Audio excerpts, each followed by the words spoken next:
ਵਾਹਿਗੁਰੂ ਜੀ ਕਾ ਖਾਲਸਾ ਵਾਹਿਗੁਰੂ ਜੀ ਕੀ ਫਤਿਹ। ਮੈਂ ਤੁਹਾਡੀ ਹੋਸਟ ਨੀਲਮ ਕੌਰ ਤੇ ਮੈਂ ਟੀਵੀ 84 ਦੇ ਸਾਰੇ ਦਰਸ਼ਕਾਂ ਦੇ ਸਰੋਤਿਆਂ ਦਾ ਦਿਲੀ ਸਵਾਗਤ ਕਰਦੀ ਹਾਂ ਪ੍ਰੋਗਰਾਮ ਸੱਚੋ ਸੱਚ ਵਿੱਚ, ਜਿਹੜੇ ਇਸ ਪ੍ਰੋਗਰਾਮ ਨਾਲ ਦੇਸ਼ਾਂ ਵਿਦੇਸ਼ਾਂ ਤੋਂ ਜੁੜ ਚੁੱਕੇ ਨੇ। ਖਾਲਸਾ ਫੇਅਰ ਸੈਂਟਰ ਦੇ ਸੰਚਾਲਕ ਡਾਕਟਰ ਅਮਨਜੀਤ ਸਿੰਘ ਜੀ ਰੋਜ਼ਾਨਾ ਇਸ ਤਰ੍ਹਾਂ ਸਟੂਡੀਓ ਵਿੱਚ ਮੇਰੇ ਨਾਲ ਸ਼ਾਮਲ ਨੇ। ਆਓ ਨਾਲ ਮਿਲ ਕੇ ਅੱਜ ਦੀਆਂ ਅਹਿਮ ਵਿਚਾਰ ਚਰਚਾਵਾਂ ਕਰਦੇ ਹਾਂ। जी डॉक्टर साहब वाहिगुरू जी का खालसा वाहिगुरू जी की फतेह।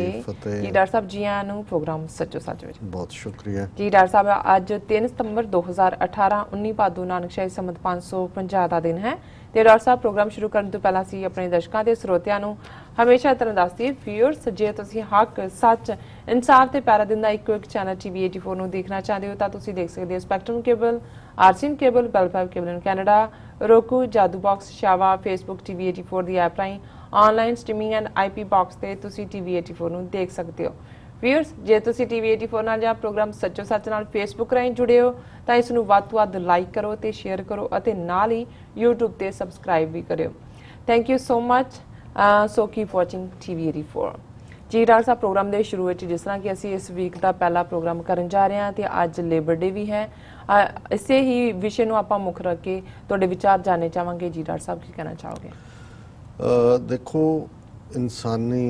सिविलाइजेशन ਜਾਂ तहजीब ਦੇ ਲਗਭਗ 8000 ਸਾਲ ਦੀ ਰਿਕਾਰਡਡ ਹਿਸਟਰੀ 'ਚ ਪਿਛਲੇ 200-300 ਸਾਲ ਨੇ ਬਹੁਤ ਵੱਡੀ ਤਬਦੀਲੀ ਲਿਆਂਦੀ ਹੈ। ਜਿਹੜਾ ਸਫ਼ਰ 1000 ਸਾਲ ਦੇ ਵਿੱਚ ਤੈਅ ਹੁੰਦਾ ਸੀ, ਉਹ ਜੇ ਪਿਛਲੇ 300 ਸਾਲ ਵੱਲ ਦੇਖੀਏ, ਜਦੋਂ ਕਿ ਸਾਇੰਸ ਦਾ ਜ਼ਮਾਨਾ ਆਇਆ, ਯੂਰਪ ਦੇ ਵਿੱਚ ਤਰੱਕੀ ਹੋਈ, ਸਾਰਾ ਯੂਰਪ ਇੰਡਸਟਰੀਲਾਈਜੇਸ਼ਨ ਦੀ ਜਿਹੜੀ ਹੈ ਉਸ ਪੱਠੀ ਵੱਲ ਆਇਆ ਔਰ ਫਿਰ ਹੌਲੀ ਦੁਨੀਆ ਦੇ ਵਿੱਚ ਕੱਚਾ ਮਾਲ, ਪੱਕਾ ਮਾਲ, ਇਹ ਸਾਰੇ ਦੇ ਨਾਲ ਜਿਹੜਾ ਉਹ ਵਰਕਰਸ ਦੀ ਜਿਹੜੀ ਹੈ ਐਕਸਪਲੋਇਟੇਸ਼ਨ ਦਾ ਦੌਰ ਵੀ ਸ਼ੁਰੂ ਹੋਇਆ। ਔਰ ਇਸ ਸਾਰੇ ਦੇ ਨਾਲ ਫਿਰ ਜਿਹੜੇ ਲੋਕ ਇਹ ਮਹਿਸੂਸ ਕਰਦੇ ਸੀ ਕਿ ਕਿਵੇਂ ਜਿਹੜੀ ਮਨੁੱਖ ਦੀ ਗਰੀਡ ਹੈ, ਲੋਭ ਹੈ, ਲਾਲਚ ਹੈ, ਉਹ ਕਿਵੇਂ ਫੈਲੋ ਹਿਊਮਨ ਬੀਇੰਗਸ ਜਾਂ ਜਿਹੜੇ ਦੂਸਰੇ ਇਨਸਾਨ ਨੇ ਉਹਨਾਂ ਦਾ ਮਿਹਨਤਾਨਾ ਜਾਂ ਉਹਨਾਂ ਦਾ ਹੱਕ ਖੋਹਦਾ ਹੈ, ਕਿਵੇਂ ਅਮੀਰ ਬਣਨ ਦੀ ਲਾਲਸਾ ਦੇ ਵਿੱਚ ਦੂਸਰੇ ਗਰੀਬਾਂ ਦਾ ਖੂਨ ਚੂਸਣ ਦੀ ਗੱਲ, ਜਿਹੜੀ ਬੇਸ਼ੱਕ ਸਦੀਆਂ ਤੋਂ, ਜਦੋਂ ਅਸੀਂ ਸਿੱਖੀ ਦੇ ਹਵਾਲੇ ਨਾਲ ਇਸ ਦੀ ਗੱਲ ਕਰਾਂਗੇ ਕਿ ਕਿਵੇਂ ਇਹ ਵੀ ਜਦੋਂ ਮਨੁੱਖ ਦਾ ਮੁੱਢਲਾ ਅਸੀਂ ਜੇ ਉਹਦੀ ਮਾਨਸਿਕਤਾ ਦੇਖੀਏ ਤੇ ਉਸ ਦੇ ਵਿੱਚ ਜੇ ਉਹ ਕਾਮ, ਕ੍ਰੋਧ, ਲੋਭ, ਮੋਹ, ਹੰਕਾਰ ਜਿਹਨਾਂ ਦਾ ਅਸੀਂ ਜ਼ਿਕਰ ਕਰਦੇ ਹਾਂ ਗੁਰੂ ਸਾਹਿਬਾਨ ਦੇ ਬਾਣੀ ਦੇ ਕੰਟੈਕਸਟ ਦੇ ਵਿੱਚ 5 ਵਿਕਾਰਾਂ ਦਾ, ਔਰ ਉਹਨਾਂ ਸਾਰਿਆਂ ਦੀ ਮਾਂ ਅਲਟੀਮੇਟਲੀ ਹਉਮੈ ਦਾ। ਸੋ ਜ਼ਾਹਿਰ ਹੈ ਵੀ ਇਹ ਵੀ ਇੱਕ ਬਿਲਟ ਇਨ ਫੈਕਟਰ ਹੈ ਇਨਸਾਨੀ ਮਨ ਦੇ ਵਿੱਚ, ਜਿਹਦੇ 'ਚ ਕਿ ਕਿਸ ਦੂਸਰੇ ਨਾਲੋਂ ਅੱਗੇ ਵਧਣਾ, ਉਸ ਦੇ ਹੱਕ ਤੇ ਛਾਪਾ ਮਾਰਨਾ ਜਾਂ ਕਿਸੇ ਵੀ ਵੰਡ ਵੰਡਾਰੇ ਦੇ ਵਿੱਚ ਵੱਡਾ ਹਿੱਸਾ ਲੈਣ ਦੀ ਚਾਹਨਾ ਹੋਣੀ। ਔਰ ਉਹ ਅਸੀਂ ਅੱਜ ਤੱਕ ਵੀ ਦੇਖਦੇ ਹਾਂ ਕਿ ਭਾਵੇਂ ਸਕੇ ਭਰਾਵਾਂ ਦੇ ਵਿੱਚ ਵੀ ਜਦੋਂ ਜ਼ਮੀਨ ਵੰਡੀ ਜਾਂਦੀ ਹੈ ਤੇ ਕਿਵੇਂ ਯਤਨ ਹੁੰਦਾ ਹੈ ਕਿ ਜ਼ਿਆਦਾ ਜਿਹੜੀ ਪਾਣੀ ਲੱਗਣ ਵਾਲੀ ਹੈ ਉਹਦਾ ਵੱਡਾ ਟੱਕ ਮਿਲੇ ਜਾਂ ਕੋਈ ਹੋਰ ਤਰੀਕਾ ਅਪਣਾਇਆ ਜਾਂਦਾ ਹੈ ਜਿਹਦੇ ਥੱਲੇ ਕਿ ਉਸ ਮਲਕੀਅਤ ਤੇ ਕਬਜ਼ਾ ਕੀਤਾ ਜਾਂਦਾ ਹੈ। ਸੋ ਜ਼ਾਹਿਰ ਹੈ ਵੀ ਇਹ ਜਿਹੜਾ ਜਿਸ ਦੀ ਸ਼ੁਰੂਆਤ ਅਸੀਂ ਬੇਸ਼ੱਕ 19ਵੀਂ ਸਦੀ ਦੇ ਵਿੱਚ ਅੱਜ ਲੇਬਰ ਡੇ ਜਾਂ ਇੰਟਰਨੈਸ਼ਨਲ ਵਰਕਰਸ ਡੇ ਹੈ ਔਰ ਸਾਰੇ ਪਾਸੇ ਛੁੱਟੀ ਹੈ, ਸਾਰੇ ਸਾਡੇ ਮੇਨ ਮਾਸਟਰ ਰੂਮ ਦੇ ਵਿੱਚ ਵੀ ਥੋੜੇ ਵਰਕਰ ਨੇ ਔਰ ਸਭ ਪਾਸੇ ਛੁੱਟੀ ਦਾ, ਅਸੀਂ ਫਿਰ ਵੀ ਆਪਣੇ ਮਜ਼ਦੂਰਾਂ ਨੂੰ, ਕਾਮਿਆਂ ਨੂੰ ਔਰ ਹਰ ਕੋਈ ਜਿਹੜਾ, ਔਰ ਮੈਂ ਬਹੁਤ ਵਾਰ ਦੇਖਦਾ ਕਿ ਮਜ਼ਦੂਰ ਦੀ ਜਾਂ ਵਰਕਰ ਦੀ ਡੈਫੀਨੇਸ਼ਨ ਦੇਖਦੇ ਹਾਂ ਜਾਂ ਸਾਨੂੰ ਇੱਕ ਕਿਸਾਨ ਸਾਡੀਆਂ ਅੱਖਾਂ ਸਾਹਮਣੇ ਆਉਂਦਾ ਜਿਹੜਾ ਖੇਤਾਂ ਦੇ ਵਿੱਚ ਹੁਨਾਲ, ਸਿਆਲ, ਸਾਰੇ ਮੌਸਮਾਂ ਦੇ ਵਿੱਚ ਅੱਧੇ ਕੱਪੜੇ ਪਾ ਕੇ ਔਰ ਜਿਹੜਾ ਉਹ ਭੁੱਖਾ ਪਿਆਸਾ ਰਹਿ ਕੇ ਵੀ ਕੰਮ ਕਰ ਰਿਹਾ, ਜਾਂ ਸਾਡੇ ਮਨ ਦੀਆਂ ਅੱਖਾਂ ਸਾਹਮਣੇ ਫੈਕਟਰੀਆਂ ਵਿਚਲੇ ਵਰਕਰ ਆਉਂਦੇ ਨੇ ਜਿਹੜੇ ਕਿ ਦਿਨ ਰਾਤ ਕੰਮ ਕਰਦੇ ਨੇ ਔਰ ਮਸ਼ੀਨਾਂ ਦੇ ਨਾਲ ਮਸ਼ੀਨ ਹੁੰਦੇ ਨੇ। ਪਰ ਮੈਂ ਇਸ ਦਿਨ ਦਾ ਈਵਨ ਜਦੋਂ ਦਾਇਰਾਕਾਰ ਦੇਖਦਾ ਤੇ ਸਭ ਤੋਂ ਪਹਿਲਾਂ ਮੇਰਾ ਧਿਆਨ ਘਰ ਵੱਲ ਜਾਂਦਾ ਹੈ। ਹਰ ਜਿਹੜੀ ਤੁਹਾਡੀ ਪਹਿਲਾ ਉਹ ਮੁਕਾਮ ਹੈ ਔਰ ਘਰ ਦੇ ਵਿੱਚ ਜੇ ਕੋਈ ਵਰਕਰ ਡੇ ਜਾਂ ਅੱਜ ਦੇ ਲੇਬਰ ਡੇ ਦੇ ਹਵਾਲੇ ਨਾਲ ਜੇ ਕੋਈ ਸਭ ਤੋਂ ਵੱਡੀ ਟ੍ਰਿਬਿਊਟ ਦੀ ਹੱਕਦਾਰ ਹੈ ਤੇ ਉਹ ਮਾਂ ਹੈ, ਜਿਹੜੀ ਸਭ ਤੋਂ ਪਹਿਲਾਂ ਘਰ ਦੇ ਵਿੱਚ ਉੱਠਦੀ ਹੈ ਤੇ ਸਭ ਤੋਂ ਬਾਅਦ ਚ ਸੌਂਦੀ ਹੈ। ਔਰ ਉਸ ਨੇ ਕਦੇ ਚੈੱਕ ਨਹੀਂ ਲਿਖ ਕੇ ਦਿੱਤੇ ਕਿ ਵੀ ਮੇਰੀ ਜਿਹੜੀ ਹੈ ਇੰਨਾ ਚੈੱਕ ਬਣਦਾ, ਉਹਨੇ ਕਦੇ ਆਪਣੇ ਉਹਨੂੰ ਪੇ ਸਟੱਬ ਨਹੀਂ ਦਿੱਤੇ ਜਾਂਦੇ। ਔਰ ਇਸ ਦੇ ਨਾਲ ਕੱਲਾ ਮਾਂ ਦਾ ਰੋਲ ਨਹੀਂ, ਫਿਰ ਬੱਚਿਆਂ ਦੀ ਮਾਂ ਹੈ ਜੇ ਅਸੀਂ ਦੇਖੀਏ ਕਿ ਵੀ ਕਿਸ ਹੱਦ ਤੱਕ ਜਾ ਕੇ ਹੁਣ ਤਾਂ ਇਹ ਵੀ ਹੈ ਕਿ ਉਹੀ ਮਦਰਸ ਜਿਹੜੀਆਂ ਫੁੱਲ ਟਾਈਮ ਕੰਮ ਵੀ ਕਰਦੀਆਂ ਨੇ, ਘਰ ਨੂੰ ਵੀ ਸੰਭਾਲਦੀਆਂ ਨੇ, ਬੱਚਿਆਂ ਦੀ ਵੀ ਜਿਹੜਾ ਪਰਵਰਿਸ਼ ਔਰ ਦੂਜੇ ਸਮਾਜਿਕ ਫਰਜ਼ ਵੀ ਅਦਾ ਕਰਦੇ ਨੇ। ਸੋ ਇਹ ਸਾਰੇ ਹੀ ਜਦੋਂ ਅੱਜ ਦੇ ਦਿਨ ਅਸੀਂ ਸਭ ਨੂੰ ਯਾਦ ਕਰ ਰਹੇ ਹਾਂ ਤਾਂ ਮੇਰੇ ਜਿਵੇਂ ਮੈਂ ਕਿਹਾ ਕਿ ਸਭ ਤੋਂ ਪਹਿਲਾਂ ਤਾਂ ਇਹ ਘਰ ਤੋਂ ਗੱਲ ਸ਼ੁਰੂ ਕਰੀਏ ਕਿ ਕਿਵੇਂ ਉਹ ਜਿਹੜੀ ਬੀਬੀ ਜਿਸ ਨੂੰ ਜਿਹੜਾ ਸ਼ਾਇਦ ਬਹੁਤ ਘੱਟ ਕਿਤੇ ਯਾਦ ਕੀਤਾ ਜਾਂਦਾ ਹੋਏਗਾ, ਹੁਣ ਤਾਂ ਠੀਕ ਹੈ ਸਮਾਜ 'ਚ ਕਦਾ ਮਦਰਸ ਡੇ ਹੈ ਜਾਂ ਹੋਰ ਹੈ, ਪਰ ਉਹ ਜਿਹੜੀ ਸਾਰੀ ਇੱਕ ਸੈਲਫਲੈਸ ਵਰਕ, ਇੱਕ ਕੰਮ ਨਾਲ ਜੁੜਿਆ ਹੋਇਆ ਕਿ ਵੀ ਤੁਸੀਂ ਇੰਨਾ ਕੰਮ ਕੀਤਾ, ਇੰਨੀ ਮਿਹਨਤ ਕੀਤੀ, ਤੁਹਾਨੂੰ ਉਹਦੀ ਉਜਰਤ ਮਿਲੀ ਜਾਂ ਨਹੀਂ ਮਿਲੀ। ਇੱਕ ਉਹ ਹੈ ਜਿਹੜੀ ਸਿਰਫ ਉਸ ਜਿਹੜਾ ਉਸ ਪਿਆਰ ਦੀ ਖਾਤਰ ਨਿਸ਼ਕਾਮ ਭਾਵਨਾ ਦੇ ਨਾਲ, ਔਰ ਜਿਵੇਂ ਜਦੋਂ ਮੈਂ ਪ੍ਰੋਫੈਸਰ ਮੋਹਨ ਸਿੰਘ ਦੀਆਂ ਇਹ ਲਾਈਨਾਂ ਅਕਸਰ ਦੁਹਰਾਉਂਦਾ ਕਿ ਜਦੋਂ ਉਹਨਾਂ ਕਿਹਾ ਕਿ ਭਾਈ ਬਾਕੀ ਕੁੱਲ ਦੁਨੀਆ ਦੇ ਬੂਟੇ ਜੜ ਸੁੱਕਿਆਂ ਮੁਰਝਾਉਂਦੇ, ਐਪਰ ਫੁੱਲਾਂ ਦੇ ਸੁੱਕਿਆਂ ਇਹ ਬੂਟਾ ਮੁਰਝਾਏ, ਮਾਂ ਵਰਗਾ ਕਣਛਾਵਾਂ ਬੂਟਾ ਦੂਜਾ ਨਜ਼ਰ ਨਾ ਆਏ, ਜਿਸ ਤੋਂ ਲੈ ਕੇ ਛਾਂ ਉਧਾਰੀ ਮਾਂ ਨੇ ਸਵਰਗ ਬਣਾਏ। ਜੇ ਕੋਈ ਸਵਰਗ ਵੀ ਹੈ ਤੇ ਉਸ ਦੀ ਛਾਂ ਜਿਹੜੀ ਹੈ ਸਵਰਗ ਦੀ, ਉਹ ਮਾਂ ਤੋਂ ਹੀ ਉਧਾਰੀ ਮੰਗੀ ਹੋਏਗੀ। ਸੋ ਜ਼ਾਹਰ ਹੈ ਕਿ ਇਹ ਵੂਮਨਹੁੱਡ ਨੂੰ, ਵਿਮਨ ਨੂੰ ਮੈਂ ਇਹ ਪਹਿਲੀ ਟ੍ਰਿਬਿਊਟ ਦਿਆਂਗਾ ਕਿ ਕਿਵੇਂ ਉਹਨਾਂ ਦੀ ਉਹ ਜਿਹੜੀ ਮਿਹਨਤ ਹੈ, ਜਿਹੜੀ ਸਦੀਆਂ ਤੋਂ ਲਗਾਤਾਰਤਾ ਦੇ ਨਾਲ ਉਸ ਟ੍ਰਾਈਬਲ ਸੁਸਾਇਟੀ ਤੋਂ ਹੀ ਸ਼ੁਰੂ ਕਰੀਏ, ਉਹ ਜੰਗਲ ਚੋਂ ਬਾਹਰ ਜਿਹੜੀ ਨਿਕਲਣ ਦੀ ਸੱਭਿਅਤਾ ਤੋਂ ਸ਼ੁਰੂ ਕਰੀਏ ਕਿ ਜੋ ਕੁਝ ਵੀ ਅੱਜ ਹਿਊਮਨ ਸੁਸਾਇਟੀ ਹੈ ਉਸ 'ਚ ਬਹੁਤ ਵੱਡਾ ਰੋਲ ਔਰਤ ਦਾ ਹੈ, ਮਾਂ ਦਾ ਹੈ, ਘਰ ਦੇ ਵਿੱਚ ਪਤਨੀ ਦਾ ਹੈ, ਜਿਨ੍ਹਾਂ ਨੇ ਕਿ ਇਸ ਸਭ ਨੂੰ ਜਿਹੜਾ ਹੈ ਔਰ ਜਿਹਨੂੰ ਅਸੀਂ ਕਹਿੰਦੇ ਹਾਂ ਕਿ ਖੁਸ਼ੀ ਕਿਸੇ ਕੰਮ ਨੂੰ ਕਰਨਾ ਔਰ ਉਸ ਚੋਂ ਵੀ ਜਿਹੜਾ ਕੋਈ ਕਿਸੇ ਚੀਜ਼ ਦੀ ਆਸ ਨਾ ਕਰਨਾ। ਹਾਲਾਂਕਿ ਹੁਣ ਕੁਛ ਜਿਵੇਂ ਈਵਨ ਇੰਡੀਅਨ ਸੁਪਰੀਮ ਕੋਰਟ ਦਾ ਵੀ ਇੱਕ ਡਿਸੀਜਨ ਪਿੱਛੇ ਜੇ ਆਇਆ ਜਿਹਦੇ 'ਚ ਕਿ ਜਦੋਂ ਕੋਈ ਡਾਈਵੋਰਸ ਜਾਂ ਦੂਜੇ ਬੜੇ ਡਿਵਾਈਡ ਹੁੰਦਾ, ਜਿਹੜੀਆਂ ਔਰਤਾਂ ਨੇ ਤਾਂ ਕੰਮ ਕੀਤਾ ਹੁੰਦਾ ਸੀ ਦਫ਼ਤਰਾਂ 'ਚ ਜਾਂ ਦੂਜੇ, ਉਹ ਤਾਂ ਪ੍ਰਾਪਰਟੀ 'ਚ ਦੂਜੇ ਆਪਣਾ ਅੱਧਾ ਹੱਕ ਮੰਗਦੀਆਂ ਸੀ ਕਿ ਵੀ ਇੰਨਾ ਜਿਹੜਾ ਅਸੀਂ ਕੰਟਰੀਬਿਊਟ ਵੀ ਕੀਤਾ, ਲੇਕਿਨ ਸੁਪਰੀਮ ਕੋਰਟ ਦੇ ਇੱਕ ਡਿਸੀਜਨ ਸੀ, ਹੋ ਸਕਦਾ ਬਾਕੀਆਂ 'ਚ ਵੀ ਇਹ ਹੋਏ, ਜਿਹਦੇ 'ਚ ਕਿ ਉਹਨਾਂ ਨੇ ਈਵਨ ਜਿਹੜੀਆਂ ਘਰੇਲੂ ਮਾਵਾਂ ਨੇ ਉਹਨਾਂ ਦੇ ਕੰਮ ਨੂੰ ਵੀ ਫੁੱਲ ਟਾਈਮ ਕੰਮ ਐਕਨੋਲੇਜ ਕੀਤਾ ਔਰ ਉਹਨਾਂ ਨੇ ਕਿਹਾ ਵੀ ਉਹ ਵੀ ਉਸੇ ਤਰ੍ਹਾਂ ਹੱਕਦਾਰ ਨੇ, ਕਿਉਂਕਿ ਜੇ ਉਹ ਬੱਚੇ ਪਾਲਦੀਆਂ ਨੇ, ਘਰ ਦੇ ਵਿੱਚ ਬਿਰਧ ਮਾਪਿਓ ਬੰਦੇ ਦੇ ਦਾ ਜਿਹੜੀ ਹੈ ਉਹ ਸੇਵਾ ਸੰਭਾਲ ਕਰਦੀਆਂ, ਤੇ ਉਹ ਵੀ ਉਸ ਪੇਮੈਂਟ ਦੇ ਬਰਾਬਰ ਹੀ ਹੈ ਜਿਹੜਾ ਕਿ ਬਾਹਰ ਦੇ ਵਿੱਚ ਕੰਮ ਕਰਨ ਵਾਲੀਆਂ ਬੀਬੀਆਂ ਲੈਂਦੀਆਂ ਨੇ। ਜ਼ਾਹਰ ਹੈ ਕਿ ਜਦੋਂ ਅਸੀਂ ਰੂਹਾਨੀਅਤ ਦੇ ਐਂਗਲ ਤੋਂ ਇਸ ਪਾਰਟ ਨੂੰ ਦੇਖਦੇ ਹਾਂ, ਔਰ ਮੈਂ ਪਹਿਲਾਂ ਅੱਜ ਦੇ ਇਸ ਦਿਨ ਦੀ ਗੱਲ ਕਰਨ ਤੋਂ ਪਹਿਲਾਂ, ਕਿਉਂਕਿ ਜ਼ਾਹਰ ਹੈ ਇਹਦੀ ਬੜੀ ਬਰੀਫ ਹਿਸਟਰੀ ਹੈ, ਥੋੜੀ ਬਹੁਤ ਜਿਹੜਾ ਇਸ ਨਾਲ ਜੁੜਿਆ ਹੋਇਆ ਕੁਛ ਐਸਾ ਪਾਰਟ ਵੀ ਅੱਜ ਸਾਰੇ ਪਾਸੇ, ਕੱਲਾ ਅਮਰੀਕਾ 'ਚ ਨਹੀਂ ਕੈਨੇਡਾ ਦੇ ਵਿੱਚ ਵੀ ਇਹ ਦਿਨ ਪਹਿਲਾ ਮੰਡੇ ਸਪਟੈਂਬਰ ਦਾ ਜਿਹੜਾ ਇਸ ਨੂੰ ਐਜ਼ ਏ ਲੇਬਰ ਡੇ ਮਨਾਇਆ ਜਾਂਦਾ ਔਰ ਇਸ ਦੀ ਪਹਿਲੀ ਸ਼ੁਰੂਆਤ ਜਿਹੜੀ ਹੈ ਉਹ ਨਿਊਯਾਰਕ ਦੇ ਵਿੱਚ ਹੋਈ, ਜਿਹਦੇ 'ਚ ਕਿ ਫਸਟ ਲੇਬਰ ਡੇ ਨਿਊਯਾਰਕ 'ਚ 1882 1882 'ਚ, ਔਰ ਬਹੁਤ ਸਾਰੀਆਂ ਥਾਵਾਂ ਤੇ ਜਿੱਥੇ ਲੇਬਰ ਡੇ ਮਨਾਇਆ ਜਾਂਦਾ ਹੈ ਲੇਬਰ ਡੇ ਪੈਰੇਡਸ ਵੀ ਕੱਢੀਆਂ ਜਾਂਦੀਆਂ, ਔਰ ਦਰਸ਼ਕ ਸਕਰੀਨ ਤੇ ਦੇਖ ਸਕਦੇ ਨੇ ਕਿ ਜਿਸ ਨਿਊਯਾਰਕ ਦੇ ਵਿੱਚ ਖਾਸ ਤੌਰ ਤੇ, ਕਿਉਂਕਿ ਇਹਦੀ ਸ਼ੁਰੂਆਤ ਹੋਈ 1882 ਦੇ ਵਿੱਚ, ਔਰ ਅੱਜ ਵੀ ਇਸ ਤੇ ਜਿਹੜੀ ਹੈ ਬੜੀ ਕਲਰਫੁਲ ਪੈਰੇਡ ਇਸ ਦੇ ਉੱਤੇ ਨਿਕਲੀ। ਇਸੇ ਤਰ੍ਹਾਂ ਜਿਹੜਾ ਇਸ ਦਿਨ ਦਾ ਓਰੀਜਨ ਮੰਨਿਆ ਜਾਂਦਾ ਹੈ, ਕਿਉਂਕਿ ਜਿਵੇਂ ਮੈਂ ਕਿਹਾ ਵੀ 17ਵੀਂ ਸਦੀ ਦੇ ਵਿੱਚ ਹੀ ਜਿਹੜਾ ਐਂਡ ਤੱਕ ਜਾਂਦੇ ਆ ਇੰਡਸਟਰੀਲਾਈਜੇਸ਼ਨ ਸ਼ੁਰੂ ਹੋ ਗਈ ਸੀ, ਔਰ ਅੱਜ ਜਿਵੇਂ ਅਸੀਂ ਜਦੋਂ ਸਮਾਜ ਦੇ ਵਿੱਚ ਅਸੀਂ ਦੇਖਦੇ ਹਾਂ ਕਿ ਜੀ 8 ਘੰਟੇ ਦਾ ਜਿਹੜਾ ਹੈ ਉਹ ਰੋਜ਼ਾਨਾ ਵਰਕਿੰਗ ਡੇ ਹੈ ਔਰ 40 ਘੰਟੇ ਮੈਕਸਿਮਮ, ਫਿਰ ਉਸ ਤੋਂ ਬਾਅਦ ਛੁੱਟੀ ਹੈ ਔਰ ਬਾਈ ਵੀਕਲੀ ਪੇ ਹੁੰਦਾ ਹੈ। ਸਾਨੂੰ ਲੱਗਦਾ ਵੀ ਸ਼ਾਇਦ ਸ਼ੁਰੂ ਤੋਂ ਹੀ ਇਵੇਂ ਹੀ ਨਹੀਂ, ਇੱਥੇ ਵੀ ਕਿਉਂਕਿ ਇਹ ਖਾਸ ਤੌਰ ਤੇ ਅਮਰੀਕਾ ਜਾਂ ਯੂਰਪ ਜਿੱਥੇ ਇੰਡਸਟਰੀਲਾਈਜੇਸ਼ਨ ਦਾ ਜ਼ੋਰ ਪਿਆ, ਇੱਕ ਕੈਪੀਟਲ ਸੁਸਾਇਟੀ ਸੀ, ਪੂੰਜੀਵਾਦ ਵਾਲੀ ਸੁਸਾਇਟੀ ਸੀ, ਜਿਹੜੇ ਵਰਕਰਸ ਨੂੰ ਬਹੁਤ ਐਕਸਪਲੋਇਟ ਕਰਦੇ ਸੀ। 10-10 12-12 ਘੰਟੇ ਉਹ ਰੋਜ਼ਾਨਾ ਉਹਨਾਂ ਨੇ ਕੰਮ ਕਰਨਾ, ਉਹਨਾਂ ਨੂੰ ਫਿਰ ਵੀ ਪੇ ਨਾ ਕੀਤਾ ਜਾਣਾ, ਕੋਈ ਵੀਕਐਂਡ ਦਾ ਕਨਸੈਪਟ ਹੀ ਨਹੀਂ ਸੀ, ਕੋਈ 40 ਘੰਟੇ ਦੇ ਜਿਹੜਾ ਉਹ ਵੀਕ ਦਾ ਕਨਸੈਪਟ ਨਹੀਂ ਸੀ। ਕੋਈ ਕੰਪਨਸੇਸ਼ਨ, ਵਰਕਰ ਕੰਪਨਸੇਸ਼ਨ, ਕੋਈ ਹਾਦਸਾ ਹੁੰਦਾ ਹੈ, ਕੋਈ ਉਸ ਦਾ ਜਿਹੜਾ ਉਸ ਦਾ ਕੋਈ ਕੰਪਨਸੇਸ਼ਨ, ਇਹ ਸਭ ਕੁਝ ਬੜੀ ਸਟਰਗਲ ਦੇ ਨਾਲ ਜਦੋਂ ਅਸੀਂ ਦੇਖਦੇ ਹਾਂ। ਔਰ ਅਮਰੀਕਾ ਦੇ ਵਿੱਚ ਬੇਸ਼ੱਕ ਇਸ ਲੇਬਰ ਡੇ ਦੀ ਸ਼ੁਰੂਆਤ ਜਿਵੇਂ ਨਿਊਯਾਰਕ 'ਚ ਹੁੰਦੀ ਹੈ, ਔਰ ਇਹ ਖੂਨੀ ਲੇਬਰ ਡੇ ਬਣਿਆ ਜਦੋਂ ਕਿ 1 ਮਈ 1886 ਨੂੰ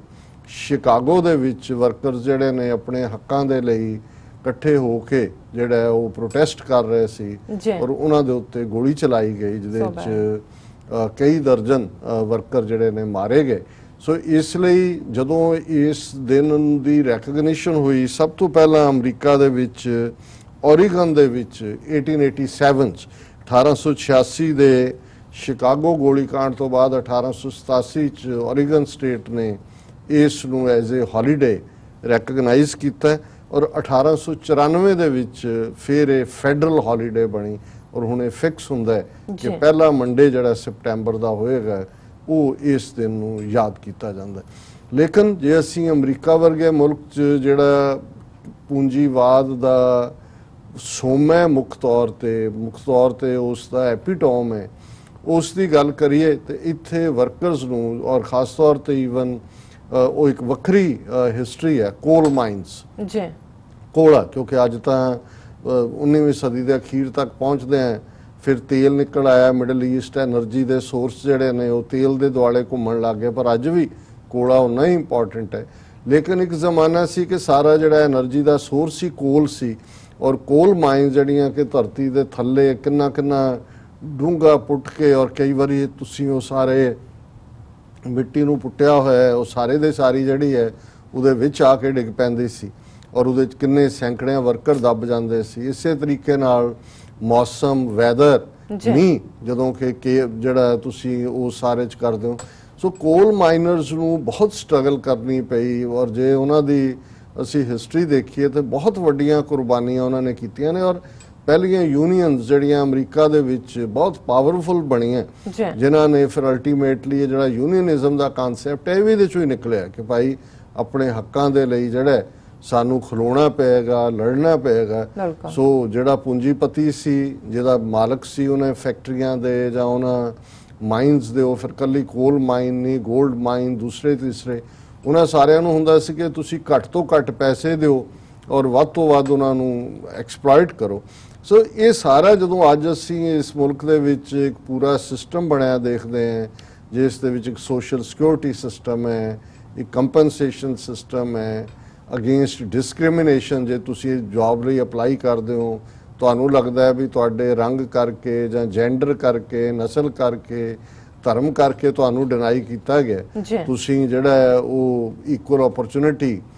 ਜਿਹੜੇ ਕਮਿਸ਼ਨ ਨੇ ਉਹਨਾਂ ਦੇ ਕੋਲ ਜਾਂਦੇ ਹੋ ਕਿ ਵੀ ਸਾਡੇ ਨਾਲ ਤੋਂ ਫਰਕਾ ਹੋਇਆ। ਸੋ ਇਹ ਜਿੱਥੇ ਅੱਜ ਅਸੀਂ ਆ ਕੇ ਖੜੇ ਹਾਂ, ਔਰ ਇੱਥੇ ਔਰ ਫਿਰ ਮਿਨੀਮਮ ਵੇਜ ਦੀ ਗੱਲ, ਔਰ ਇਹਦੇ 'ਚ ਅਸੀਂ ਦੇਖਦੇ ਹਾਂ ਕਿ ਕਿਵੇਂ ਪਾਵਰਫੁਲ ਲੌਬੀ ਹੈ। ਜਦੋਂ ਮੈਂ ਅਮਰੀਕਾ 'ਚ ਪਹਿਲੀ ਵਾਰ ਆਇਆ ਉਦੋਂ $4.5 ਪਰ ਆਵਰ ਜਿਹੜਾ ਮਿਨੀਮਮ ਵੇਜ ਸੀ, ਹੁਣ ਈਵਨ ਨਿਊਯਾਰਕ 'ਚ ਜੇ ਮੈਂ ਗਲਤ ਨਾ ਹੋਵਾਂ ਤਾਂ $18-19 ਦੇ ਨੇੜੇ ਤੇੜੇ ਹੈ। ਫੈਡਰਲ ਲੈਵਲ ਦੇ ਉੱਤੇ ਵੀ ਜਿਹੜਾ $10 ਜਾਂ ਇਸ ਦੇ ਨੇੜੇ ਤੇੜੇ ਹੈ। ਸੋ ਇਹ ਜਿਹੜੀ ਸਾਰਾ ਇਸ ਕਿਸਮ ਦੀ ਲੌਬੀ ਸੀ ਜਾਂ ਹੈ, ਉਹਦੀ ਬਦੌਲਤ ਹੈ ਕਿ ਜਦੋਂ ਮਹਿੰਗਾਈ ਵੱਧਦੀ ਹੈ ਔਰ ਉਹ ਸਾਰੇ ਨੂੰ ਇਸ ਗੱਲ ਦਾ ਧਿਆਨ ਰੱਖਿਆ ਜਾਂਦਾ ਹੈ ਕਿ ਮਿਨੀਮਮ ਵੇਜ ਜਿਹੜਾ ਕੈਲਕੂਲੇਟ ਹੁੰਦਾ ਹੈ ਇਸ ਢੰਗ ਨਾਲ ਹੁੰਦਾ ਹੈ ਕਿ ਜਿਹਨੂੰ ਇਹ ਅਮਰੀਕਨਸ ਦੀ ਐਕਸਪ੍ਰੈਸ਼ਨ ਹੈ ਕਿ you are able to put the food on the table, ਕਿ ਤੁਸੀਂ 2 ਵੇਲੇ ਦੀ ਰੱਜ ਕੇ ਆਪ ਆਪਣੇ ਬੱਚਿਆਂ ਨੂੰ ਰੋਟੀ ਦੇ ਸਕਦੇ ਹੋ। ਫਿਰ ਇਸ ਤੋਂ ਇਲਾਵਾ ਹੋਰ ਜਿਹੜਾ ਫੂਡ ਸਟੈਂਪਸ ਦਾ ਕਨਸੈਪਟ ਜਾਂ ਅਦਰਵਾਈਜ਼ ਜੇ ਤੁਸੀਂ ਜੌਬ ਹੋ ਜਾਂਦੇ ਹੋ, ਤੁਹਾਨੂੰ ਫਾਇਰ ਕੀਤਾ ਜਾਂਦਾ ਹੈ, ਉਹ ਤੁਹਾਨੂੰ ਕੁਛ ਦੇਰ ਲਈ ਜਿਹੜਾ ਅਨਐਮਪਲੋਇਮੈਂਟ ਮਿਲਦੀ ਹੈ ਔਰ ਉਹਦੇ ਨਾਲ ਹੁੰਦਾ ਹੈ ਵੀ ਤੁਹਾਡੀਆਂ ਲੋੜਾਂ ਪੂਰੀਆਂ ਹੁੰਦੀਆਂ ਨੇ। ਸੋ ਇਸ ਸਾਰੇ ਤੱਕ ਪਹੁੰਚਣ ਲਈ ਕਿੰਨੀ ਵੱਡੀ ਸਟਰਗਲ, ਕਿਸ ਤਰੀਕੇ ਦੇ ਨਾਲ, ਕਿਸ ਅੰਦਾਜ਼ ਦੇ ਵਿੱਚ ਉਹ ਹੋਈ, ਅੱਜ ਅਸੀਂ ਉਹਨਾਂ ਸਾਰਿਆਂ ਨੂੰ ਜਿਹੜਾ ਆਪਣੀ ਯਾਦ ਦੇ ਵਿੱਚ ਲਿਆਂਦੇ। ਔਰ ਮੈਂ ਸਮਝਦਾ ਹਾਂ ਵੀ ਜਦੋਂ ਇੱਕ ਪਾਸੇ ਪੂੰਜੀਪਤੀ ਸਮਾਜ ਹੈ, ਕੈਪੀਟਲਿਸਟ ਸੋਸਾਇਟੀ ਹੈ, ਔਰ ਇਹ 19ਵੀਂ ਸਦੀ ਦੀ ਜਿਹੜੀ ਇਹ ਸਾਰੀ ਮੂਵਮੈਂਟ ਇੱਥੇ ਹੋਈ, ਔਰ ਇਹ ਦਿਨ ਇਹ ਨਹੀਂ ਹੈ ਵੀ ਅਮਰੀਕਾ ਜਾਂ ਕੈਨੇਡਾ 'ਚ ਮਨਾਇਆ ਜਾਂਦਾ, ਯੂਰਪ ਦੇ ਵਿੱਚ ਈਵਨ ਇੰਡੀਆ ਪਾਕਿਸਤਾਨ ਦੂਸਰੇ ਮੁਲਕਾਂ 'ਚ ਵੀ ਆਫੀਸ਼ੀਅਲ ਹੌਲੀਡੇ ਉਹ 1 ਮਈ ਦੀ ਹੁੰਦੀ ਹੈ। ਲੇਕਿਨ ਇਸ ਸਾਰੇ ਦੇ ਵਿੱਚ ਭਾਵੇਂ ਅਸੀਂ ਕਮਿਊਨਿਜ਼ਮ ਦੀ ਵਿਚਾਰਧਾਰਾ ਉਸ ਨੂੰ ਸਿੱਖੀ ਦੇ ਲਈ ਘਾਤਕ ਸਮਝਦੇ ਹਾਂ ਔਰ ਇਹ ਆਪੋਜ਼ਿਟ ਹੈ, ਕਿਉਂਕਿ ਕਾਰਲ ਮਾਰਕਸ ਦਾ ਜਿਹੜਾ ਸਿਧਾਂਤ ਹੈ ਉਹ ਧਰਮ ਨੂੰ ਜਿਹੜਾ ਓਪੀਅਮ ਆਫ ਦਾ ਮਾਸਸ ਕਹਿ ਕੇ ਟੋਟਲੀ ਜਿਹੜਾ ਸਾਡਾ ਕਨਸੈਪਟ ਹੈ ਕਿ ਭਾਈ ਇਹ ਰੱਬ ਨੂੰ ਸਗਲ ਸਮੱਗਰੀ ਤੁਮਰੇ ਸੂਤਰ ਧਾਰੀ, ਕਿ ਇਹ ਸਾਰੀ ਕਾਇਨਾਤ ਨੂੰ ਚਲਾਉਣ ਵਾਲੀ ਫੋਰਸ ਹੈ ਔਰ ਉਸ ਦਾ ਨਾਂ ਰੱਬ, ਅੱਲਾ, ਗॉड ਕੋਈ ਵੀ ਹੋਏ, ਲੇਕਿਨ ਜੋ ਕੁਛ ਹੈ ਇੱਕ ਨਿਯਮ ਦੇ ਵਿੱਚ ਬੰਨਿਆ ਹੋਇਆ। ਲੇਕਿਨ ਮਾਰਕਸ ਨੇ ਸਾਰੇ ਦੀ ਸਾਰੀ ਥਿਊਰੀ ਜਿਹੜੀ ਹੈ ਉਸ ਦੇ ਇਹਨੂੰ ਆਰਥਿਕਤਾ ਨਾਲ ਜੋੜ ਕੇ, ਇਕਨੋਮਿਕਸ ਨਾਲ ਜੋੜ ਕੇ ਦੇਖਿਆ ਧਰਮ ਨੂੰ ਵੀ ਇੱਕ ਐਕਸਪਲੋਇਟਿੰਗ ਫੈਕਟਰ। ਹਾਲਾਂਕਿ ਧਰਮ ਦੇ ਨਾਂ ਨੂੰ ਵਰਤ ਕੇ ਜ਼ਰੂਰ ਐਕਸਪਲੋਇਟੇਸ਼ਨ ਹੋਈ ਹੈ, ਅੱਜ ਵੀ ਹੁੰਦੀ ਹੈ ਜੀ, ਲੇਕਿਨ ਇਸ 'ਚ ਕੋਈ ਸ਼ੱਕ ਨਹੀਂ ਹੈ ਕਿ ਮਾਰਕਸਿਜ਼ਮ ਨੇ ਜਿਸ ਦਾ ਜਿਹੜਾ ਪਹਿਲਾ ਐਕਸਪੈਰੀਮੈਂਟ ਲੈਨਿਨ ਦੇ ਜ਼ਮਾਨੇ ਜਦੋਂ 1917 'ਚ ਰਸ਼ੀਆ ਦੇ ਵਿੱਚ ਜਿਹਨੂੰ ਇਨਕਲਾਬ ਜਾਂ ਕ੍ਰਾਂਤੀ ਕਹਿੰਦੇ ਨੇ ਹੋਇਆ, ਤੋ ਇਸ ਬੇਸ ਤੇ ਹੀ ਸੀ ਜਿਹੜੀ ਰਸ਼ੀਅਨ ਕ੍ਰਾਂਤੀ ਹੈ ਜਾਂ ਰੈਵੋਲੂਸ਼ਨ ਹੈ ਜਾਂ ਤਬਦੀਲੀ ਸੀ ਜ਼ਾਰਸ਼ਾਹੀ ਦੇ ਖਿਲਾਫ, ਉਹ ਫੈਕਟਰੀ ਵਰਕਰਸ ਦੀ ਸੀ। ਉਹਦੇ 'ਚ ਜਿਹੜੇ ਵਰਕਰ ਨੇ ਔਰ ਉਸ ਜ਼ਮਾਨੇ ਦੀਆਂ ਜਦੋਂ ਤੁਸੀਂ ਲਿਟਰੇਚਰ ਵੀ ਦੇਖਦੇ ਹੋ ਜਾਂ ਦੂਸਰਾ ਦੇਖਦੇ ਹੋ ਕਿ ਕਿਵੇਂ ਵਰਕਰਸ ਦੀ ਐਕਸਪਲੋਇਟੇਸ਼ਨ ਸੀ ਔਰ ਸਮਾਜ ਦੇ ਵਿੱਚ ਫਿਰ ਉਸ ਕਿਸਮ ਦੇ ਜਿਹੜੇ ਸਾਹਿਤ ਨੂੰ ਵੀ ਜਾਂ ਲਿਟਰੇਚਰ ਨੂੰ ਵੀ ਜਿਹੜਾ ਉਹ ਤਿਆਰ ਦਿੱਤਾ ਗਿਆ ਸਮਾਜ ਦੇ ਵਿੱਚ ਜਿਹੜੇ ਐਨਲਾਈਟਨਡ ਲੋਕ ਸੀ ਉਹਨਾਂ ਵੱਲੋਂ, ਤਾਂ ਕਿ ਇੱਕ ਜਾਗਰਤੀ ਪੈਦਾ ਹੋਏ ਕਿ ਵੀ ਤੁਸੀਂ ਇਹ ਰਜਵਾੜਾਸ਼ਾਹੀ ਖਤਮ ਕਰਨੀ ਹੈ, ਇਹ ਮੋਨਾਰਕੀਜ਼ ਖਤਮ ਕਰਨੀਆਂ ਨੇ, ਇਹ ਆਸ਼ੀ ਦੇ ਜਿਹੜੇ ਬਣੇ ਹੋਏ ਪੈਲੇਸ ਨੇ ਇਹਨਾਂ ਨੂੰ ਤੁਸੀਂ ਖਤਮ ਕਰਨਾ ਔਰ ਅਲਟੀਮੇਟਲੀ ਜਿਹੜੀ ਤਾਕਤ ਹੈ ਉਹ ਜਿਹੜਾ ਵਰਕਰਾਂ ਦੇ ਹੱਥ 'ਚ ਹੋਏ, ਮਜ਼ਦੂਰ ਦੇ ਹੱਥ 'ਚ ਹੋਏ। ਇਸੇ ਤਰ੍ਹਾਂ ਜਿਹੜੀ ਚਾਈਨਾ ਦੇ ਵਿੱਚ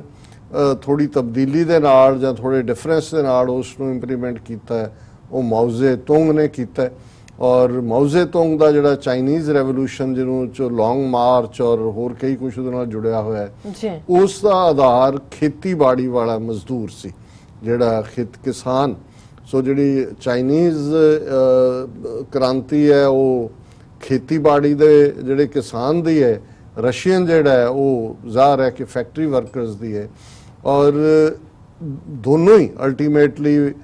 ਜਦੋਂ ਅਸੀਂ ਦੇਖਦੇ ਹਾਂ ਵੀ ਸੋਵੀਅਤ ਯੂਨੀਅਨ 1917 ਤੋਂ 1999 ਤੱਕ ਲਗਭਗ ਇਹ ਜਿਹੜਾ 70 ਸਾਲ ਦਾ ਪਾਰਟ ਹੈ ਉਹ ਚੱਲਿਆ, ਪਰ ਜਿਹੜੇ ਧਰਮ ਨੂੰ ਮਾਸਿਸ ਦੀ ਓਪੀਅਮ ਦੱਸਣ ਵਾਲੇ ਸੀ ਔਰ ਜਿਹੜਾ ਮੂਲ ਕਨਸੈਪਟ ਫਿਰ ਇਸ ਕਮਿਊਨਿਸਟ ਕ੍ਰਾਂਤੀ ਦਾ ਸੀ ਕਿ ਭਾਈ ਸਾਰੇ ਬਰਾਬਰ ਨੇ, ਜੁਆਇੰਟ ਜਿਹੜੀ ਹੈ ਸਾਂਝੀ ਫਾਰਮਿੰਗ ਹੋਏਗੀ, ਸਭ ਦੇ ਹੱਕ ਬਰਾਬਰ ਹੋਣਗੇ, ਕੋਈ ਕਿਸੇ ਤੋਂ ਉੱਚਾ ਨਹੀਂ ਹੋਏਗਾ, ਨੀਵਾਂ ਨਹੀਂ ਹੋਏਗਾ। ਪਰ ਸਮਾਂ ਪਾ ਕੇ ਇਹ ਜਿਹੜਾ ਐਕਸਪੈਰੀਮੈਂਟ ਹੈ ਇਹ ਕਾਮਯਾਬ ਨਹੀਂ ਹੋਇਆ। ਅਲਟੀਮੇਟਲੀ ਭਾਵੇਂ ਤੁਸੀਂ ਫਾਰਮਸ ਦੇ ਵਿੱਚ ਕੰਮ ਕਰਨ ਵਾਲਿਆਂ ਨੂੰ ਇੱਕੋ ਜਿਹਾ ਕਹੋ ਜੀ ਇੰਨੇ ਆਲੂ ਤੇ ਆਲੂਆਂ ਦੀਆਂ ਬੋਰੀਆਂ ਤੇ ਇੰਨੀਆਂ ਬ੍ਰੈਡ ਤੇ ਇੰਨਾ ਮਿਲੇਗਾ, ਲੇਕਿਨ ਅਲਟੀਮੇਟਲੀ ਉਹਨਾਂ 'ਚ ਵੀ ਇੱਕ ਕਲਾਸ ਪੈਦਾ ਹੋਈ, ਉਹਨਾਂ 'ਚ ਵੀ ਇੱਕ ਐਕਸਪਲੋਇਟੇਸ਼ਨ ਦੀ ਲਾਈਨ ਆਈ ਔਰ ਹੌਲੀ ਹੌਲੀ ਉਹਨਾਂ ਦੇ ਇੱਕ ਆਪਣੇ ਐਕਸਪੈਂਸ਼ਨਿਸਟ ਡਿਜ਼ਾਈਨ ਵੀ ਆਏ ਜਿਹਦੇ ਥੱਲੇ ਸੋਵੀਅਤ ਯੂਨੀਅਨ ਜਿਹੜਾ ਹੈ ਉਸ ਦਾ ਕਲੈਪਸ ਹੋਇਆ, ਜਿਹਦੇ ਨਾਲ ਈਵਨ ਕਮਿਊਨਿਜ਼ਮ ਕੱਲਾ ਸੋਵੀਅਤ ਯੂਨੀਅਨ 'ਚ ਨਹੀਂ 60-70 ਹੋਰ ਥਾਵਾਂ ਤੇ ਦੁਨੀਆ 'ਚ ਜਿਨ੍ਹਾਂ ਦੀ ਮਦਦ ਕਿ ਸੋਵੀਅਤ ਯੂਨੀਅਨ ਕਰਦਾ ਸੀ ਔਰ ਜਿਹਦੀ ਬਿਨਾਹ ਦੇ ਉੱਤੇ ਜਿਸ ਕ੍ਰਾਂਤੀ ਦੇ ਨਾਂ ਥੱਲੇ ਉਹ ਵਿਤਨਾਮ ਹੋਏ, ਕੋਰੀਆ ਹੋਏ, ਕਾਂਗੋ ਹੋਏ, ਲਾਓਸ ਹੋਏ, ਕੰਬੋਡੀਆ ਹੋਏ, ਸਾਊਥ ਅਮਰੀਕਾ 'ਚ ਹੋਏ, ਕਿੰਨਾ ਬਲੱਡ ਸ਼ੈਡ, ਕਰੋੜਾਂ ਲੋਕ ਉਸ 'ਚ ਮਾਰੇ ਗਏ। ਬਟ ਇਵੈਂਚੁਅਲੀ ਜਿਹੜਾ ਜਦੋਂ ਤਬਦੀਲੀ ਹੋਈ ਤੇ ਅੱਜ ਰਸ਼ੀਆ ਭਾਵੇਂ ਪੁਤਿਨ ਦੇ ਥੱਲੇ ਵਾਪਸ ਇੱਕ ਸਫ਼ਰ ਕਰ ਰਿਹਾ, ਲੇਕਿਨ ਅਲਟੀਮੇਟਲੀ ਇਉਂ ਲੱਗਾ ਵੀ ਕੈਪੀਟਲਿਜ਼ਮ ਨੇ ਕਮਿਊਨਿਜ਼ਮ ਨੂੰ ਢਾਹ ਲਿਆ। ਇਸੇ ਤਰ੍ਹਾਂ ਚਾਈਨੀਜ਼ ਸਿਆਣੇ ਨਿਕਲੇ, ਉਹਨਾਂ ਨੇ ਜਦੋਂ ਦੇਖਿਆ, ਹਾਲਾਂਕਿ ਮਾਓ ਜ਼ੇ ਤੁੰਗ ਤੋਂ ਬਾਅਦ ਨੇ ਕਲਚਰਲ ਰੈਵੋਲੂਸ਼ਨ ਦੇ ਨਾਂ ਥੱਲੇ ਆਪਣੇ ਹੀ ਲੱਖਾਂ ਲੋਕ ਮਾਰੇ ਮੁਲਕ ਦੇ, ਪਰ ਇੱਕ ਸਟੇਜ ਤੇ ਉਹਨਾਂ ਨੂੰ ਵੀ ਲੱਗਾ ਕਿ ਵੀ ਇਹ ਜਿਹੜਾ ਤਬਦੀਲੀ ਜ਼ਰੂਰੀ ਹੈ ਔਰ ਉਹ ਵੀ ਹੌਲੀ ਉਹਨਾਂ ਨੇ ਆਪਣਾ ਕੰਟਰੋਲ ਵੀ ਰੱਖਿਆ ਕੁੱਲ, ਪਰ ਉਹ ਵੀ ਟਰਨ ਹੋਏ ਟੁਵਰਡਸ ਇਹ ਵੈਸਟਰਨ ਸਿਸਟਮ ਦੇ ਔਰ ਡੈਮੋਕ੍ਰੇਸੀ ਤਾਂ ਨਹੀਂ ਆਈ, ਲੇਕਿਨ ਇਹ ਜਿਹੜਾ ਇਕਨੋਮਿਕਲ ਔਰ ਦੂਸਰਾ ਪਾਰਟ ਹੈ ਉਹਨਾਂ ਦੀ ਮਾਰਕੀਟ ਖੁੱਲੀ ਔਰ ਅੱਜ ਵੱਡੀਆਂ ਇਨਵੈਸਟਮੈਂਟਸ ਜਿਹੜੀਆਂ ਨੇ ਉਹ ਉੱਥੇ ਜਿਹੜੀਆਂ ਨੇ ਉਹ ਅਮਰੀਕਾ ਔਰ ਬਾਹਰਲੀਆਂ ਵੱਡੀਆਂ ਕੰਪਨੀਆਂ ਦੀਆਂ ਨੇ। ਔਰ ਇਹਦੇ ਬਾਰੇ ਹੀ ਜਦੋਂ ਇੱਕ ਚਾਈਨੀਜ਼ ਜਿਹੜਾ ਪ੍ਰੈਜ਼ੀਡੈਂਟ ਪਿਛਲਾ ਉਹਨੂੰ ਪੁੱਛਿਆ ਗਿਆ ਸੀ ਕਿ ਜੀ ਤੁਸੀਂ ਕਦੇ ਕਮਿਊਨਿਜ਼ਮ ਦੀ ਗੱਲ ਕਰਦੇ ਸੀ, ਹੁਣ ਉੱਥੇ ਤੁਸੀਂ ਜਿਹੜਾ ਹੈ ਉਹ ਇਕਨੋਮਿਕਲ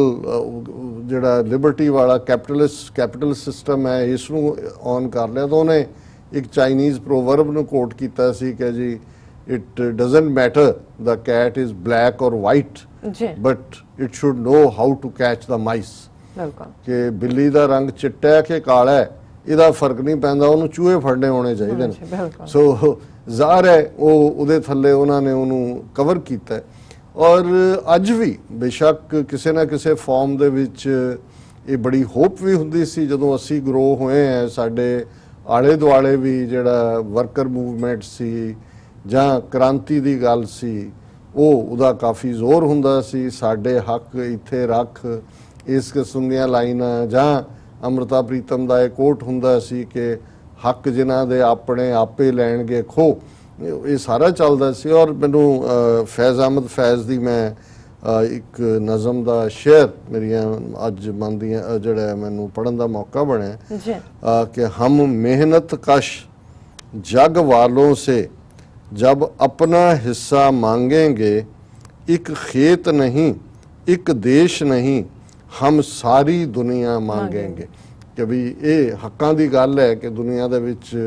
मेहनत कशां दा और दूसरियां दा होए। और एक फैज़ अहमद फैज़ दी नज़म मैं समझदा भी जदों असी अज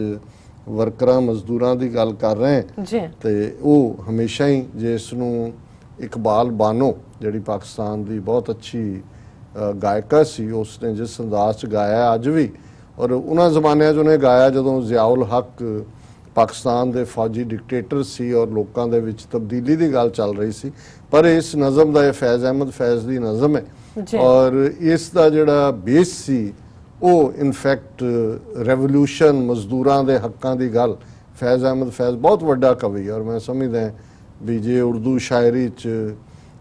ਅੱਜ ਦੇ ਦੌਰ 'ਚ ਵੀ ਔਰ ਜੇ ਈਵਨ ਗਾਲਬ ਤੋਂ ਬਾਅਦ ਅਲਾਮਾ ਇਕਬਾਲ ਜਾਂ ਵੱਡਿਆਂ 'ਚ ਪਹਿਲੇ ਪੰਜਾਂ ਦਾ ਨਾਂ ਰਹਿਣਾ ਹੋਏ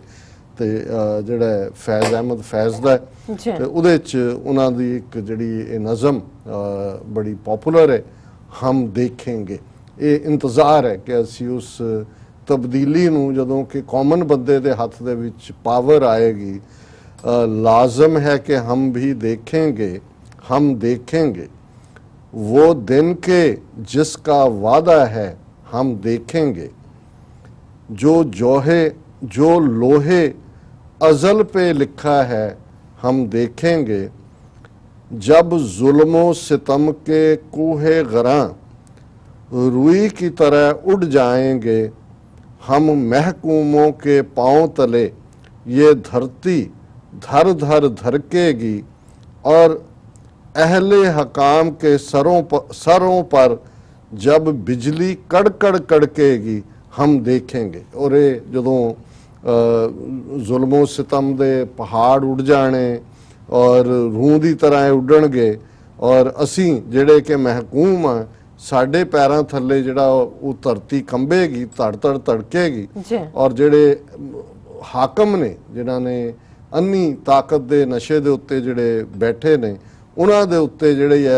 जिहड़ी बिजली है वो कड़केगी लोकां दे रोह दी। ये आसमानी बिजली की गल नहीं है। हम देखेंगे, लाजम है कि हम भी देखेंगे, जब अर्ज़े खुदा के काबे से सब बुत उठवाए जाएंगे, हम अहले सफ़ा मरदूदे हरम मसनद पे बिठाए जाएंगे, सब ताज उछाले जाएंगे, सब तख्त गिराए जाएंगे, हम देखेंगे, लाजम है कि हम भी देखेंगे। हुण इस दे विच जिहड़ा खास तौर ते कि ये जदों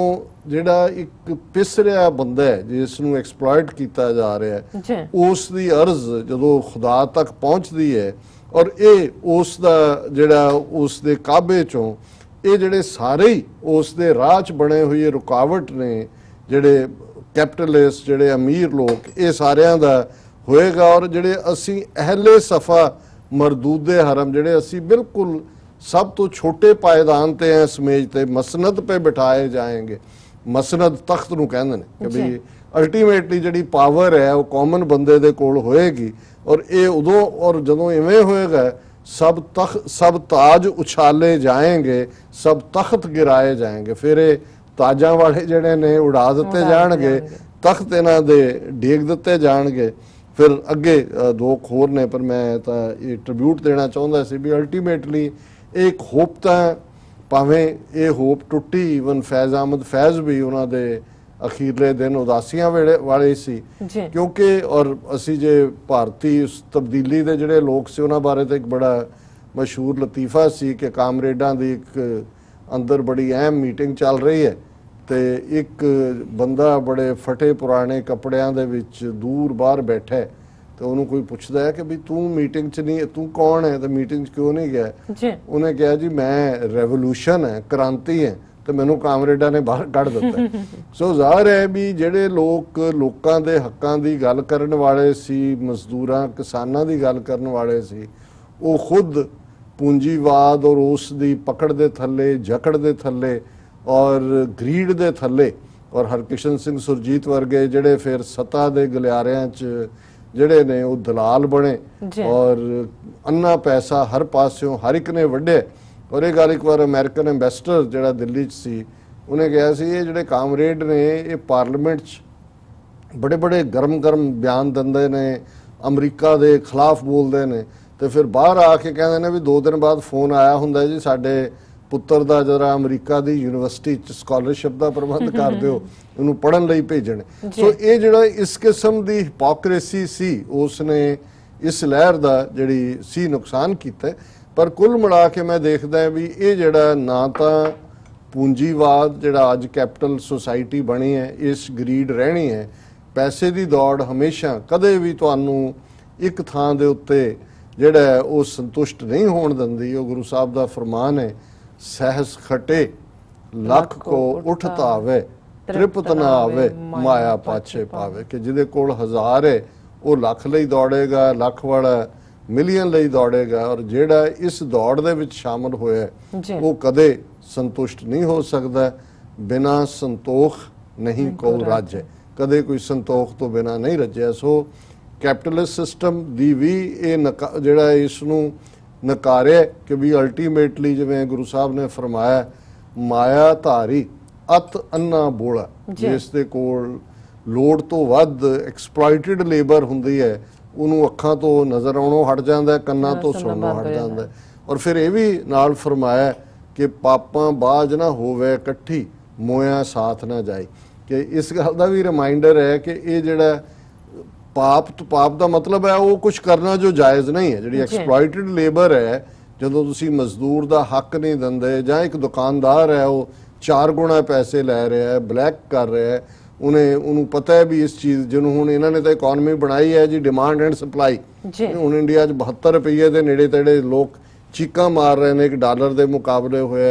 प्राइसिस किते दियां किते वध गई हैं। फिर होया जी क्रूड ऑयल की प्राइस वध गई, इन्ना हो गया। जे तुसीं कुल मिला के दुनिया 'च देखोगे कि जिहड़ी इकॉनमी नूं घुमाउण वाले ने इत्थे वाल स्ट्रीट 'च भी बैठे ने और वड्डे वड्डे जिहड़े कारपोरेट्स ने, खेड इन्हां दी है। ये रब बने हुए ने और इन्होंने है भी जिन्हों मर्जी असी थले सुट दईए, वो किहड़ी जिहड़ी मर्जी करंसी उत्ते चक दईए। जो उन्होंने हुण टर्की दे लीरा का हाल कर दिता, लीरो लीर करता है उन्हों की करंसी नूं और बुरा हाल कर दिता। सो कुल मिला के जिहड़ी ग्रीड है ये जिन्हों कहते हैं कि इनसैटिएबल है, ये कदे भी नहीं। दूजा पक्ष जिहड़ा सी बेशक उन्हें एक होप दिती एक स्टेज ते, यही कारण सी मैं कई बार देखदा भी साडे गदरी बाबे ਜਿਹੜੇ गदर मचाण गए कि उन्होंने सी कि भी ये वर्ल्ड वॉर होना है उस दौरान, पर उस तो पहला ही उन्होंने कार्रवाइयां शुरू हो गई। जे उन्होंने उड़ीक सी कि वर्ल्ड वॉर होंदे वक्त लगेगा, 1914 च शुरू हो गए। लेकिन जेडे उहदे चों बच गए, जेडे कुछ तो जेडे ने वो काले पानी पहुँच गए, कुछ फांसी लग गए, जेडे बचे 1917 दे विच रशिया का इनकलाब होया। और उन्होंने महसूस किया कि भी एक फेलियर जिहड़ी सी कि भी जदों तक कोई इंटरनेशनल पावर साडी बांह नहीं फड़दी तब्दीली नहीं हो सकती। सो वो रशिया उन्होंने मक्का बन गया, उधर नूं मुड़ पे। और उहदे चों जदों असीं देखदे हैं सारे ही बाबा सोहण सिंह पखना, तेजा सिंह सुतंतर, गुरमुख सिंह ललतों, ज्ञानी हीरा सिंह दर जिहड़े सचियारे लोग सी, क्योंकि इन्हां दियां जड़ां सिक्खी दे विच सी और ये समझते सी कि भाई गुरु नानक साहिब दी जिहड़ी फिलॉसफी है वो तो भाई लालो दी कोदरे दी रोटी और उसकी किरत नूं वडियाण दी है। और ये मलक भागों दे जिहड़े पूड़े ने माल पूड़े ने खीरा ने जिहड़े एक्सप्लॉइटेड लेबर है ये जिहड़ी है ये कबूल नहीं है। सो ਜ਼ਾਹਿਰ है भी जदों रशिया दे विचों तब्दीली हुई उन्हां नूं ये लगा है कि ब्रिटिश सारा इंपीरियलिज्म तो एक्सप्लॉयटेशन के उत्ते खड़ा सी, इधरों कच्चा माल लिजाओ उधरों पक्का बेचो, सारा कलोनीअलिज्म का कानसैप्ट ही बस्ती बनाना सी। बस्ती का मतलब ही ये है भी उन्होंने तुसी एक्सप्लॉइट करना। सो उन्होंने लगा है कि भी ये तब्दीली है और बहुत सारे उदों ये भी नहीं पता समझ आई कि भी ये जिहड़ा बेसिकली धर्म दियां जां जिहड़ियां रब्बी कीमतां ने उहदे उत्ते ये तो सीधी कुहाड़ी है और वो तो अपना और भारत दे विच जिहड़ी कम्युनिज्म नूं इंट्रोड्यूस भी पहले सिखां नहीं कीता। छोटा रुड़का वड्डा रुड़का ये सारी बेल्ट बिलगा तुसी देखोगे कि 1920 च इत्थे कॉन्फ्रेंसां हुंदियां सी और गुरु ग्रंथ साहब दा अखंड पाठ रख के भोग पा के वो जिहड़े उस दी शुरुआत करदे सी सारे जिहड़े ने नितनेमी जिहड़े बाबे सी है। लेकिन वक्त पा के गल कुदरती जिहड़ी ये गल सामने आई कि भाई नहीं जे कैपिटलिज्म एक्सप्लॉयटेड लेबर वाली जिहड़ी ग्रीड दी आइडियोलॉजी है ये रिजैक्टेबल है तो कम्युनिज्म ने भी फिर अल्टीमेटली की गोल खिलाया कित्थे का के मुक्या। सो जिहड़ा असली मॉडल है और बेशक जदों कम्युनिज्म की गल चली तो ये अर्नॉल्ड टॉयन भी जिन्हें encyclopedia of the world religions लिखे उन्हें कम्युनिज्म भी कहा कि भाई this is the prototype of the Khalsa concept कि भाई ये ऑलरेडी क्योंकि सिक्खी दे प्रिंसिपल्स नाम जपो किरत करो वंड छको और वो जिहड़ी किरत करन दी गल है कि भी ये इन्हां दे इस मॉडल नूं ही लिया है वंड छको भी कि भाई डिवाइड करो उन्हां नाल शेयर करो दूसरिਆਂ दे नाल। पर गल ਜ਼ਾਹਿਰ है कि जे तुसी नाम जपो जां रब्बी होंद दे कॉन्सैप्ट तो पासे हुंदे हो स्पिरिचुअली तुसी ग्रो नहीं करते तो अल्टीमेटली जिहड़ा बिल्ट इन है जिस दे विच ग्रीड है उत्थे फिर किरत दे विच भी डंडी वजेगी वंड छको दे विच भी जिहड़ी इक्वल डिस्ट्रीब्यूशन है उहदे च भी वड्डा हक लैण दी गल होएगी। सो कुल मिला के जिहड़ा रोल मॉडल है कोई भी ह्यूमन सोसाइटी दा और जदों असीं खालिस्तान की गल करते हैं मेरे माइंड च कदे भी ये नहीं हुंदा कि जी असीं एक उस किस्म का जोग्राफिकल खिता जिहदा हैड ऑफ द स्टेट एक सिख होए वो अमृतधारी होए जे करना ही है। मनमोहन सिंह भी 10 साल प्राइम मिनिस्टर रहा भारत का, बादल 5 बार रहा, हुण भी जिहड़ा पग वाला चीफ मिनिस्टर है। गल ये नहीं है जदों मैं इस कॉन्सैप्ट नूं देखदा कौमी घर खालिस्तान दे तो फिर वो एक ऐसे रोल मॉडल के तौर पर जिथे असी वैस्ट के मॉडल्स का जिक्र किया बेशक डेमोक्रेसी एक चंगा मॉडल है लेकिन इस दियां अपनियां खामियां ने। कम्युनिज्म ने एक बराबरी की गल दे थले जिहड़ा है वो कैपिटलिज्म नूं हटा के अपना सिस्टम दिता उहदे एंड तो असीं अंदाजा ला लिया भी कित्थे गए। सो जिहड़ी सिख जीवन जाच है वो एक बैलेंस है जिथे वो तुहाडे परसनल प्रॉपर्टी दे हक जां तुहाडी परसनल एस्पीरेशन जां तुहाडी मेहनत की जिहड़ी कमाई है वो उन्होंने खोण की गल नहीं है जिवें कम्युनिज्म का आधार सी और उसका आधार जिहड़ा है वो लेकिन वो इवें भी नहीं है कि तुसी जाके दूसरिਆਂ दे हक खोने ने क्योंकि अल्टीमेटली किरत दे नाल वंड छकण की गल जिहड़ी है शेयरिंग विद द नीडी ये उसका बिल्ट इन मॉडल है। और उहदे च असी जे गुरु की नगरियां करतारपुर साहब तो लैके आनंदपुर साहब तक की गल करिए ये जिहड़े सिटी स्टेट दे मॉडल सी जिहड़े गुरु साहबान ने अपने जीवन काल के दौरान दिते जिस दे विच सारिਆਂ दा एक डिसिपलिन सी सारिਆਂ दे लई बिना जात रंग नस्ल धर्म जेंडर दे वितकरे दे रिसोर्सिस सी पर जिहड़ी सारी एनर्जी सी वो डिविनिटी वाल डिवाइन सी रब्बी सी उस दे विच कोई दूसरी बिरती हावी नहीं सी। सो मैं समझदा भी अज दा ये प्रोग्राम असी उन्हां सारे ही दुनिया भर के मजदूरां कामियां कोई लैबोरेटरीज काम कर रहे डॉक्टर्स उन्होंने नाल टीमां एजुकेशन दे फील्ड च किसी भी और घर तो शुरू किए अपनियां मावां भैणां बच्चियां दे नाम जिन्हां ने जे कुल मिला के जिथे भी अज आके असी खड़े हैं कमजोरियां दे बावजूद ह्यूमन सोसाइटी दे ਜਿਹੜੀਆਂ ਨੇ ਫੋਲੀਜ਼ ਦੇ ਬਾਵਜੂਦ ਇਹ ਜਿਹੜਾ ਹੈ ਇਸ ਦਾ ਵਿਕਾਸ ਹੀ ਹੋਇਆ ਹੈ। ਔਰ ਇਸ ਦੇ ਵਿੱਚ ਜਿਹੜਾ ਵੀ ਹੱਥ ਲੱਗਾ ਹੈ, ਜਿਹੜੀ ਉਂਗਲ ਲੱਗੀ ਹੈ, ਜਿਹੜੀ ਸਦੀਆਂ ਤੋਂ ਜਿਨ੍ਹਾਂ ਨੇ ਉਸ ਨੂੰ ਧੱਕਾ ਦੇ ਕੇ ਇਸ ਹਿਊਮਨ ਰੇਸ ਜਾਂ ਇਸ ਪ੍ਰੋਗਰੈਸ ਦੇ ਰੱਥ ਨੂੰ ਅੱਗੇ ਤੋਰਿਆ, ਉਹਨਾਂ ਸਾਰਿਆਂ ਨੂੰ ਹੀ ਅੱਜ ਅਸੀਂ ਆਪਣੀ ਯਾਦ ਦੇ ਵਿੱਚ ਲਿਆਂਦੇ ਹਾਂ ਔਰ ਉਹਨਾਂ ਨੂੰ ਸੈਲੂਟ ਕਰਦੇ ਜੀ। ਡਾਕਟਰ ਸਾਹਿਬ ਤੁਹਾਡਾ ਬਹੁਤ ਬਹੁਤ ਸ਼ੁਕਰੀਆ। ਇੱਥੇ ਲੈਣੇ ਆ ਬ੍ਰੇਕ ਤੋਂ ਪਹਿਲਾਂ ਅਸੀਂ ਆਪਣੇ ਦਰਸ਼ਕਾਂ ਦੇ ਸਰੋਤਿਆਂ ਨੂੰ ਅਪੀਲ ਤੇ ਬੇਨਤੀ ਕਰਦੀ ਹੈ ਵਿਊਅਰਸ, ਜਿਸ ਤਰ੍ਹਾਂ ਕਿ ਤੁਸੀਂ ਜਾਣਦੇ ਹੋ ਕਿ ਟੀਵੀ 84 ਇੱਕ ਪੰਥਕ ਚੈਨਲ ਹੈ। ਟੀਵੀ 84 ਸਿੱਖਾਂ, ਕਸ਼ਮੀਰੀਆਂ ਤੇ ਭਾਰਤੀਆਂ ਨਾਰਥ ਈਸਟ ਸਟੇਟਾਂ ਦੇ ਲੋਕਾਂ ਦੇ ਸਵੈਰਨੇ ਦੇ ਹੱਕਾਂ ਦਾ ਹਾਮੀ ਹੈ। ਅਸੀਂ ਚਾਹਾਂਗੇ ਕਿ ਤੁਸੀਂ ਟੀਵੀ 84 ਦੀ ਚੜ੍ਹਦੀ ਕਲਾ ਲਈ ਵੱਧ ਤੋਂ ਵੱਧ ਡੋਨੇਟ ਕਰੋ। ਡੋਨੇਟ ਕਰਨ ਲਈ ਸਾਡੀ ਵੈਬਸਾਈਟ tv84.tv ਤੇ ਜਾ ਕੇ ਪੇਪਲ ਦੀ ਵਰਤੋਂ ਕਰਕੇ ਵਨ ਟਾਈਮ ਡੋਨੇਟ ਕਰ ਸਕਦੇ ਹੋ, ਮੰਥਲੀ ਡੋਨੇਟ ਵੀ ਕਰ ਸਕਦੇ ਹੋ। ਤੁਸੀਂ ਟੀਵੀ 84 ਦੇ ਨਾਮ ਤੇ ਚੈੱਕ ਬਣਾ ਕੇ ਸਾਨੂੰ ਮੇਲ ਵੀ ਕਰ ਸਕਦੇ ਹੋ 36-0137 ਐਵਨਿਊ, ਲੌਂਗ ਆਈਲੈਂਡ ਸਿਟੀ, ਨਿਊਯਾਰਕ 11101 USA, ਜਾਂ ਫਿਰ ਤੁਸੀਂ ਸਾਨੂੰ ਫੋਨ ਰਾਹੀਂ ਵੀ ਸੰਪਰਕ ਕਰ ਸਕਦੇ ਹੋ 5164060694। ਵਿਊਅਰਸ, ਵਿਚਾਰਾਂ ਦਾ ਸਿਲਸਿਲਾ ਇਸ ਤਰ੍ਹਾਂ ਚੱਲਦਾ ਰਹੇਗਾ। ਮਿਲਦੇ ਹਾਂ ਆਫਟਰ ਦਿਸ ਸ਼ਾਰਟ ਬ੍ਰੇਕ।